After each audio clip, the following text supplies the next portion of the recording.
Welcome to another video of DNA data type. आज के इस वीडियो में बात करने जा रहे हैं there is a faculty recruitment happening in NIT Durgapur. They have released a notification on 30th March 2024 for faculty position hiring in various scales: grade 1, grade 2, assistant professor, contractual, associate and professor. So let's dive into the details of those vacancies. So this is the official notification from NIT Durgapur, advertisement for recruitment of faculty positions. So last opening date थी application की 30th मार्च, last date है आपकी 30th अप्रैल, last date होता है print out होता है application form. आपको application form fill करने के बाद ऑनलाइन उसकी हार्ड कॉपी आपको भेजनी है along with your certificate and credit point tables. उसकी लास्ट डेट है आपकी 10th मई शाम को 5 बजे तक। सो डिटेल्स ऑफ वैकेंसी इसमें क्या है, ये आपका एडवर्टीजमेंट नंबर है। यहाँ पर आपका level of post, name of the post and pay, assistant professor grade 2 on contract. इसमें जो पे लेवल है वो 10 है और इसमें टोटल वैकेंसीज हैं इंक्लूडिंग बैकलॉग इज 37। इसमें से 12 यूआर है अनरिजर्व, 10 ओबीसी हैं, एससी की 5 है, एसटी की 3 है और ईडब्ल्यूएस 7 है। असिस्टेंट प्रोफेसर ग्रेड 1 के लिए जिसका पे लेवल 12 है उसके लिए भी ये सेम दो वैकेंसीज टोटल है। ग्रेड 1 और ग्रेड 2 की टोटल वैकेंसीज 37 है। एसोसिएट प्रोफेसर की टोटल वैकेंसीज 5 हैं जिसमें से एक ओबीसी की है और 4 अनरिजर्व्ड हैं। प्रोफेसर के लिए एक वैकेंसी है दैट इज अनरिजर्व। ठीक है, तो अब इसमें देख लेते हैं स्पेशलाइजेशन कौन कौन सी है। मेरे जो व्यूअर्स हैं उनके लिए एक ही एप्लीकेशन है, एक ही डिपार्टमेंट है जिसमें वो अप्लाई कर सकते हैं, दैट इज बायोटेक्नोलॉजी डिपार्टमेंट। उसमें से स्पेशलाइजेशन उन्होंने मांगी है एनआईटी दुर्गापुर ने, that is plant genetics and hormonal signalling, biochemical engineering और bioprocess engineering and third is your bioinformatics. ठीक है, बाकी अलग अलग ब्रांचेस की हैं। अब इसमें थोड़ा देख लेते हैं एसेंशियल क्वालिफिकेशंस क्या चाहिए आपकी पोस्ट के लिए। अगर आप you are applying for assistant professor grade 2 on contractual basis और लेवल 10, तो उसके लिए आपको एसेंशियल क्वालिफिकेशन है पीएचडी, और जो एसेंशियल रिक्वायरमेंट्स है वो कुछ नहीं है और क्यूमुलेटिव एसेंशियल क्रेडिट पॉइंट भी कुछ नहीं है।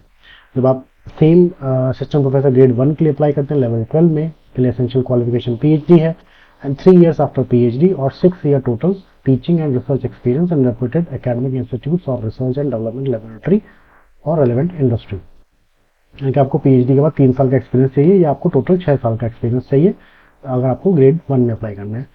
इसमें आपको जो क्यूमुलेटिव एसेंशियल क्रेडिट पॉइंट है वो 20 चाहिए। जब हम एसोसिएट की बात करते हैं तो उसमें भी एसेंशियल क्वालिफिकेशन पीएचडी है और उसमें 6 years आफ्टर पीएचडी चाहिए और जिसमें से एटलीस्ट 3 साल आपके असिस्टेंट प्रोफेसर पे होने चाहिए 8,000 ग्रेड पे, या फिर आपका टोटल 9 साल का एक्सपीरियंस होना चाहिए, of which 3 years should be after PhD with at least 3 years at the level of assistant professor. ठीक है, इसमें आपका 50 क्यूमुलेटिव एसेंशियल क्रेडिट पॉइंट चाहिए। प्रोफेसर के लिए आपको पीएचडी चाहिए और आपको 10 years का एक्सपीरियंस चाहिए, 10 years आफ्टर पीएचडी और 13 years टोटल वर्किंग एक्सपीरियंस, जिसमें से 7 साल आपके पीएचडी के बाद होना चाहिए और उसमें आपको टोटल आपका cumulative point average cumulative points आपके 80 होने चाहिए। जो मिनिमम क्वालिफिकेशंस है आपके डिपार्टमेंट के, इंजीनियरिंग डिपार्टमेंट अगर हम देखें तो उसमें बीटेक, एमटेक और पीएचडी चाहिए और साइंस डिपार्टमेंट में आपको मास्टर्स डिग्री चाहिए। साइंस जो जैसे अगर किसी को केमिस्ट्री में अप्लाई करना है या फिजिक्स में भी अप्लाई करना है उनके लिए साइंसेस डिपार्टमेंट होता है, तो उसके लिए मास्टर्स डिग्री चाहिए रेलेवेंट ब्रांच और डिसिप्लिन में और पीएचडी चाहिए। ह्यूमैनिटीज में भी फर्स्ट क्लास मास्टर डिग्री चाहिए और पीएचडी चाहिए। मैनेजमेंट में आपको MBA and PhD in the relevant area of specialisation. ठीक है, उसके बाद हम देखते हैं इसमें ये तो जनरल नोटिफिकेशन है, जनरल गाइडलाइंस है कि अगर आपका सीजीपीए आपको परसेंटेज बेसिस पर मिलता है तो आपको 6 पॉइंट मतलब आपको उसको कन्वर्ट करके देना पड़ेगा, एक सर्टिफिकेट अटैच करना पड़ेगा कि आपकी परसेंटेज है that is equivalent to the CGPA, और उसका नोटिफिकेशन उसका जो नोटिस देती है यूनिवर्सिटी वो आपको अटैच करना पड़ेगा।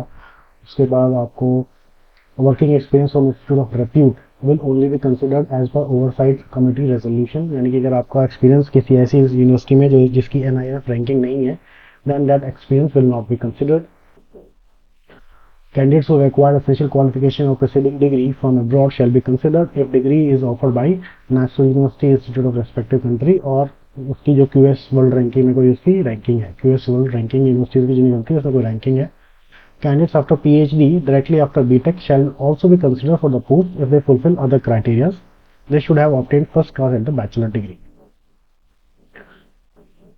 ठीक है, the period of experience rendered by candidate on part time basis, daily wages, visiting guest faculty purely on contractual basis will not be counted. Age limit आपकी 60 साल है पॉलिसी आपकी इनब्रीडिंग की पॉलिसी अवॉइड करने के लिए जो वहाँ के फ्रेश पीएचडी है जिन्होंने अब तक पीएचडी एनआईटी दुर्गापुर से ही की है, तो they are not eligible to apply for this position for at least 3 years. जब आपका 3 साल का एक्सपीरियंस बन जाएगा outside the institute, then you can apply for these vacancies. General instructions में आपके मैंने बता दिए। अब इसमें फीस का देख लेते हैं एक बार। इसमें नॉन रिफंडेबल फीस आपको दी जाएगी, 1500 रुपये आपको देना पड़ेगा for general and OBC and EWS candidate. और जो आपके अगर सेम नोटिफिकेशन के लिए आपने जिन्होंने पहले अप्लाई किया है उनकी एप्लीकेशन फीस जिन्होंने 1000 किया था and already paid an amount of 1000 rupees as application fees, process must have to apply online and difference amount of 500 has to paid through SBI collect.